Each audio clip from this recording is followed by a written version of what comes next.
네, 교수님 안녕하세요. 안녕하십니까? 네, 일단 먼저 우리나라에서 인구가 고령화되고 식생활이 서구화되면서 전립선암이 증가하고 있다는데 어느 정도인가요? 네, 국립암센터에서 매년 암 통계를 발표하고 있는데요. 네.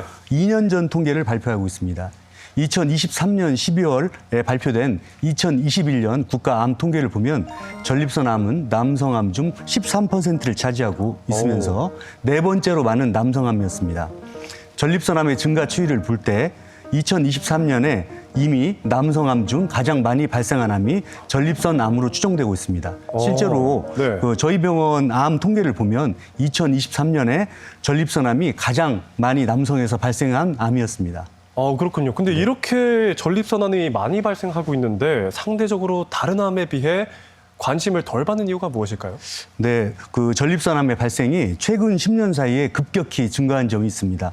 더 중요한 점은 전립선암이 국가암 검진에 포함되지 않아서입니다. 아, 그래요? 네, 현재 국가암 검진에는 위암, 대장암, 폐암, 간암, 유방암 그리고 자궁경부암이 포함됐습니다.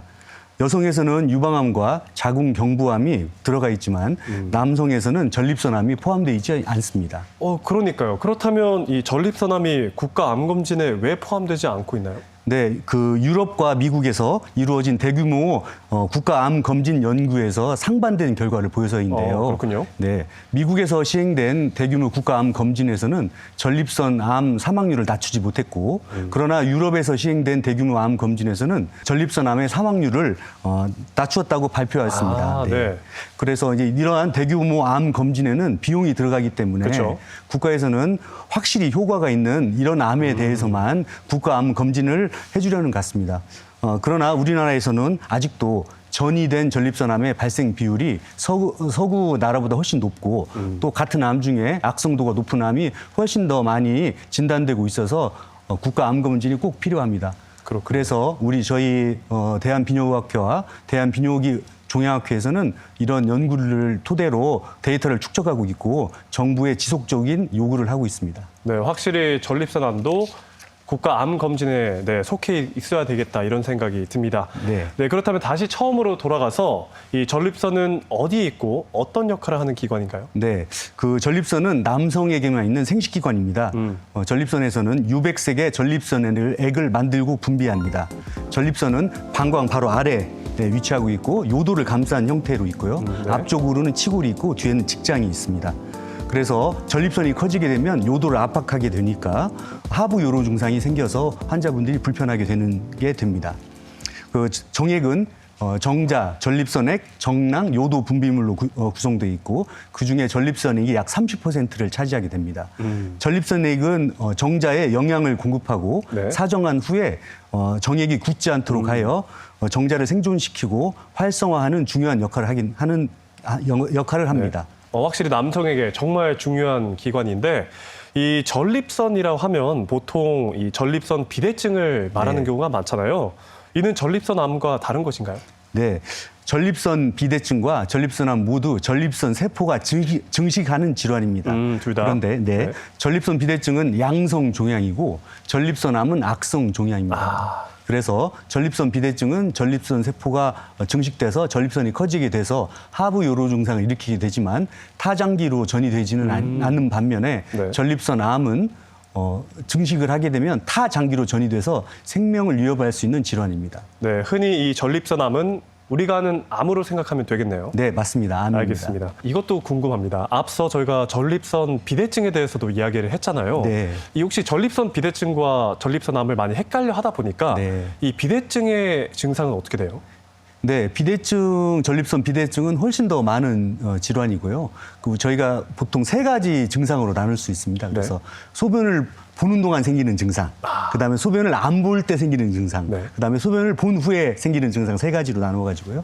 소변을 볼 때 생기는 증상은 뭐 한참 있다 나오고, 그다음에 힘써야 나오고, 중간에 끊어지고 이런 것들이 이제 전립선 비대증의 증상이고요. 또 참는 동안 생기는 문제는 저희가 소변을 참으면 한 3시간, 4시간 정도 참아야 되는데 그 사이를 참지 못하고 자주 간다거나 그다음에 소변을 못 참고 막 화장실을 뛰어가야 되는 절박뇨, 그다음에 자는 동안은 화장실을 안 가야 되는데 일어나게 되는 야간뇨, 이게 대표적인 배뇨 증상, 그러니까 소변을 참을 때 생기는 증상이 되겠고요. 네. 그다음에 배뇨 후 증상은 소변을 본 후의 증상인데요. 소변을 본 다음에는 깔끔하게 마무리를 해야 되는데 소변 본 후에 뭐 바지를 올렸더니 갑자기 나도 모르게 쭈르르 흐른다. 막 이런 증상들이 대표적인 그 전립선 비대증의 증상이 되겠습니다. 그렇군요.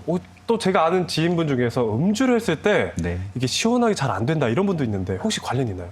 뭐 관련이 있다고도 할 수 있고 없다고도 할 수 있고 그런데요. 네. 술 자체가 아무래도 배뇨근 활성을 좀 억제할 수도 있고요. 네. 전립선 비대가 아주 심하신 분들은 갑자기 술을 먹으면 맥주 같은 걸, 네. 맥주나 막걸리를 드셨을 때 갑자기 이뇨작용이 생기면서 방광이 순식간에 팽창돼가지고 전립선이 꽉 막고 있으니까 소변 보기가 힘들어지는 뭐 그런 경우가 있습니다. 알겠습니다. 그분은 검사를 한번 받는 게 좋겠네요. 그렇죠. 알겠습니다.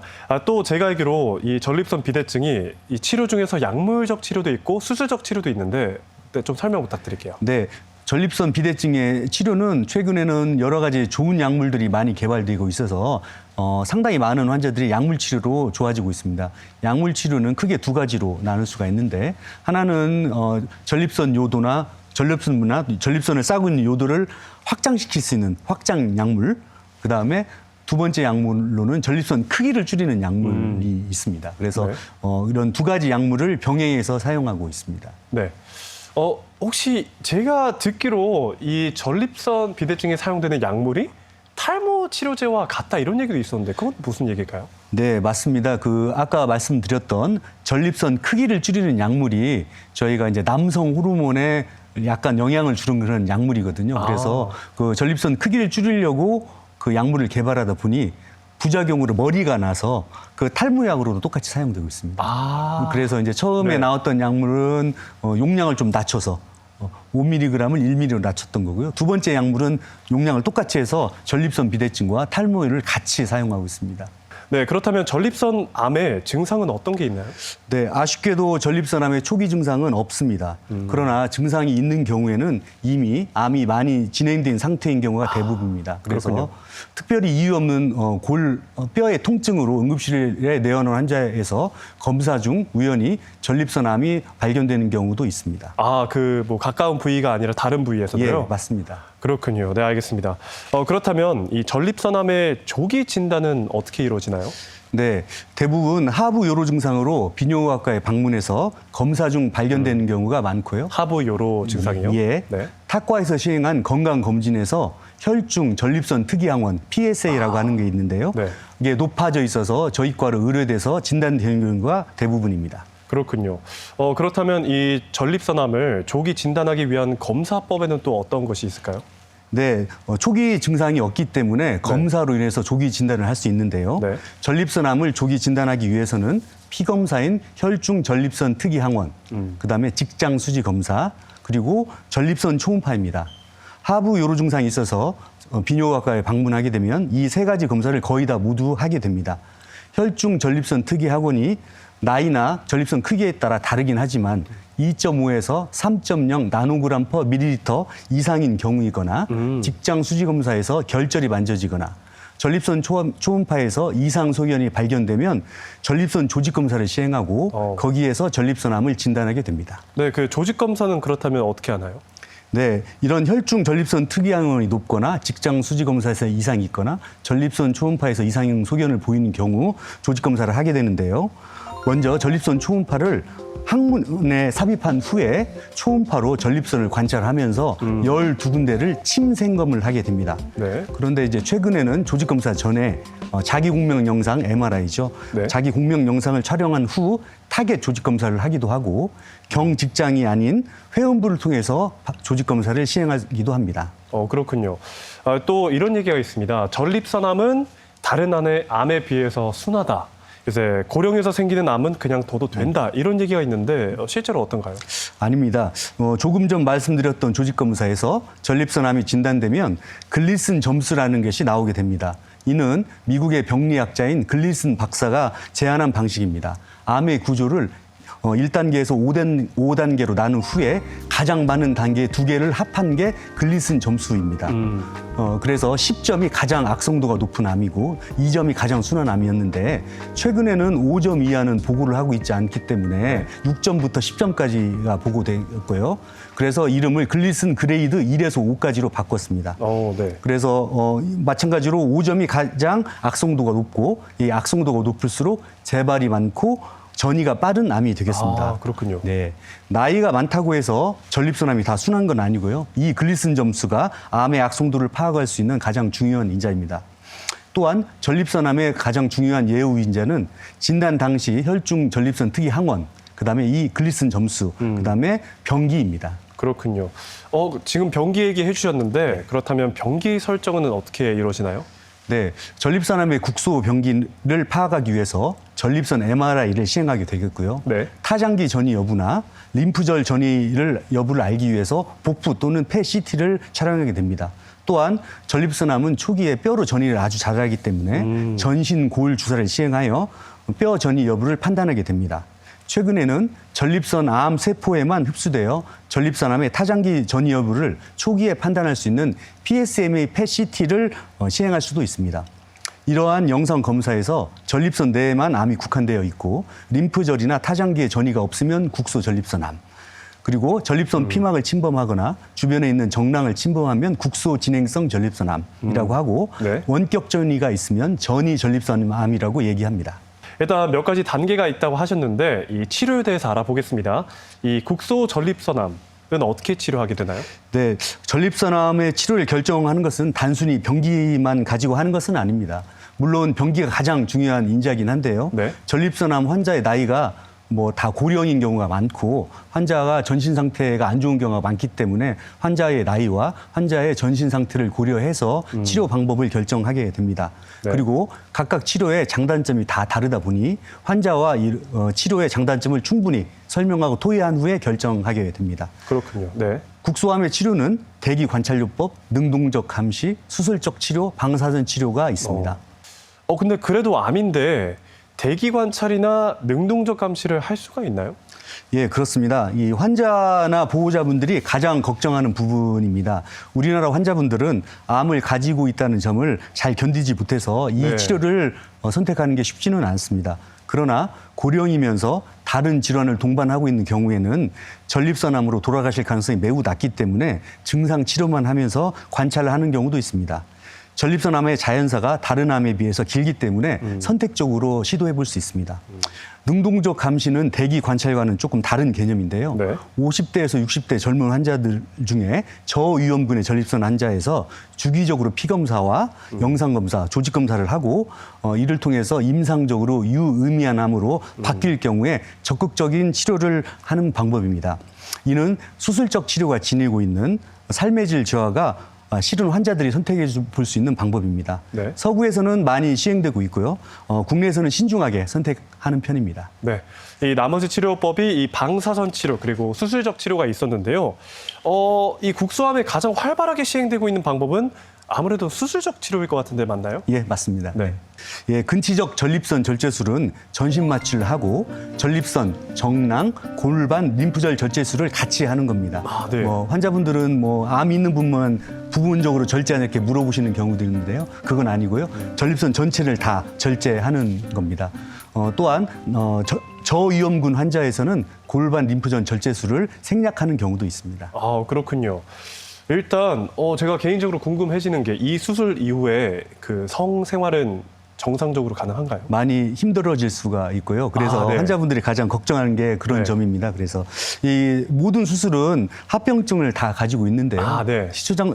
일반인 분들이 가장 많이 알고 있는 합병증은 출혈, 통증, 감염 등의 그런 합병증이고요. 네. 예전에는 그런 합병증들이 많았는데 전립선암이 많아지면서 저희가 수술 줄기가 발달하고 저희도 경험이 많이 쌓이면서 그런 합병증들은 많이 감소하였습니다. 네.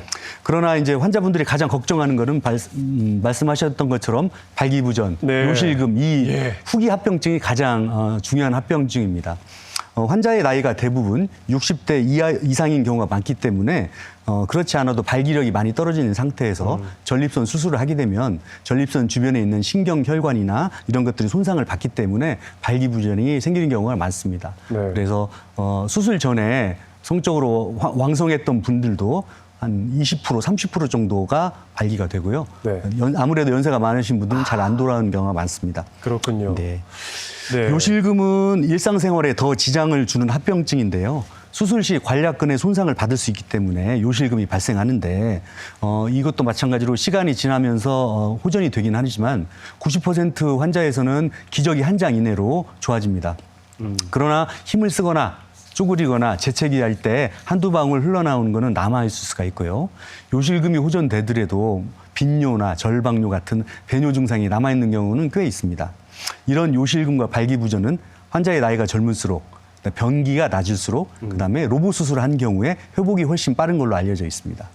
네, 지금까지는 중장년층 그리고 고령의 환자들에 대해서 얘기를 좀 나눠보고 있는데 혹시 제가 아직 20대입니다. 네. 혹시 20, 30대 환자들도 조금 있을까요? 거의 드물고요. 그래서 저희가 보통 전립선암 검진을 할 때는 50세 이상인 경우에 매년 혈중 전립선 특이항원을 체크해서 이상이 있는 걸 살펴본 걸로 되어 있고 네. 만약에 뭐 아버지나 형제 간에 전립선암에 가족력이 있으신 분들은 40세 넘으면 한 번 정도 하기를 권유해 드립니다. 그러나 그렇군요. 20대, 30대는 거의 없는 걸로 이렇게 생각됩니다. 알겠습니다. 또 들어보니까 이 전립선암에 로봇 수술이 많이 활성화되어 있다. 이런 얘기도 있었는데 그 이유가 무엇일까요? 네, 그 전립선은 치골 밑에 존재하고 주변에 신경혈관, 관략근 등이 분포하고 있어 수술하기 매우 어려운 장기였습니다. 그러나 이 다빈치 로봇 시스템은 카메라가 10배 정도 확대되고 자유롭게 로봇팔이 움직이기 때문에 좁은 공간에서도 수술이 쉽게 할 수 있는 장점을 가지고 있습니다. 네. 현재에도 국내에 많은 다빈치 로봇 시스템이 도입되어 대부분 병원에서 전립선암 수술은 이 다빈치 로봇 시스템을 이용해서 시행하고 있습니다. 다만 아직 국내에서는 급여가 되고 있지 않아 네. 추가 비용이 든다는 게 유일한 단점입니다. 그러면 혹시 이 환자가 선택할 수 있나요? 이 로봇으로 수술하냐? 네. 이 의사분에게 직접 받냐? 선택할 수가 있나요? 그럼요. 이거는 금액이 돈이 들어가는 문제이기 때문에 네. 환자의 선택으로 다 결정이 되는 거고요. 네. 현재 대부분의 한 90% 이상의 환자는 다 로봇을 선택하고 있습니다. 그렇군요. 네. 근데 그렇다면 이 다빈치가 수술을 혼자 하나요? 그렇진 않고요. 네. 원래의 개념으로 보면 로봇은 다양한 작업을 자동으로 수행하도록 프로그래밍된 기계 장치입니다. 네. 그러나 이 다빈치 로봇은 엄밀히 말하면 로봇이 아니고 원격 조작기입니다. 네. 예. 그래서 이 수술용 로봇의 개발은 원래 처음 미국 나사에서 시작되었는데요. 우주 정거장에는 의사가 없으니까 그렇죠. 우주 정거장에 이 로봇 시스템을 두고 네. 이 조작을 지구에서 의사가 하게끔 만든 게 이 다빈치 로봇 시스템이 처음 만들어진 배경이 되겠습니다. 그렇다면 이 전이됐을 경우에 대해서 이야기 나눠볼 텐데요. 이 타장기로 전이된 4기 전이 전립선암은 치료를 어떻게 하나요? 예, 전이 전립선암은 남성 호르몬 차단 치료를 하면 95% 이상 환자에서 전이 병소와 원발암이 많이 감소하게 됩니다. 네. 네, 전립선암 세포는 일반적으로 남성 호르몬이 중요한 역할을 하게 되는데요. 남성 호르몬이 나오지 않게 하는 약물을 사용하게 되면 고안에서 남성 호르몬이 나오지 않아서 전립선암 세포가 괴사되게 됩니다. 그래서 이 방법이 우리가 이른바 알고 있는 화학적 거세 방법이거든요. 예. 예. 최근에는 이런 남성 호르몬 차단 치료에 전신화학 요법, 남성 호르몬 수용체 차단제를 복합적으로 사용하여서 전이 전립선암 환자의 기대 여명이 크게 증가하였습니다. 그렇군요. 그렇다면 이렇게 생각할 수도 있을 것 같은데요. 이 남성 호르몬 차단제 치료를 평생 하면 되겠다. 이거 맞나요? 예, 그랬으면 정말 좋겠는데요. 네. 아쉽게도 남성 호르몬 차단 치료를 하게 되면 평균 18개월에서 24개월에 약제의 내성이 생겨 다시 암이 자라게 되는 거세 저항성 전립선암에 빠지게 됩니다. 그러면 이제 다른 치료로 바꿔야 되고요. 최근 아까 말씀드린 여러 약물들의 복합 사용으로 인해서 거세 저항성 전립선암으로 진행 시간이 훨씬 더 증가했습니다. 그래서 이런 약물들의 개발로 전이암 4기 전립선암에서 기대 수명이 60개월까지 연장되었습니다. 60개월이면 한 5년 정도까지 연장될 수 되었습니다. 알겠습니다. 네. 일단 그렇다면 오늘 전립선암에 대해서 이야기 나눠봤는데요. 평소에 그렇다면 전립선 건강을 위해서 어떻게 해야 할까요? 네, 그 일반적인 건강 수칙이 전립선에도 해당됩니다. 식생활로는 과일과 채소 섭취를 많이 하는 것이 좋겠습니다. 동물성 지방은 전립선암에 가장 안 좋은 영향을 줍니다. 그러나 동물성 지방을 피하기 위해 육류를 안 드실 필요는 없습니다. 질 좋은 적색 육류는 노년 인구에서 근 손실을 예방하니 적당히 섭취하는 게 좋고, 대신에 동물성 지방을 빼고 드시는 게 좋겠습니다. 또한 유산소 운동과 근력 운동을 포함한 규칙적인 운동이 아주 매우 중요합니다. 예전에는 걷기를 많이 하라고 권유하였으나 최근에는 트레이너가 있는 근력 운동이 매우 중요하다고 알려져 있습니다. 특히 북유럽에는 전립선암 클리닉에 이런 운동 처방과 헬스클럽이 있는 병원들이 아주 많습니다. 생활 습관의 개선으로는 금연, 절주, 스트레스 관리가 필요합니다. 알겠습니다. 마지막으로 당부 말씀 부탁드리겠습니다. 네, 전립선암은 많이 알려 있는 것처럼 그렇게 순한 암은 아닙니다. 전립선암의 초기 증상이 없는 만큼 전립선 건강을 위해서 규칙적인 운동과 건강한 식생활로 활기차고 즐거운 노년을 보내시기 바랍니다. 증상이 없더라도 1년에 한 번은 주변 비뇨기과에 방문하여 정기적인 검진을 통해서 건강을 지켜나가시기를 바랍니다. 네. 이 시간에는 비뇨의학과 전문의 박승철 교수와 함께 전립선암에 대해 알아봤습니다. 교수님, 오늘 말씀 고맙습니다.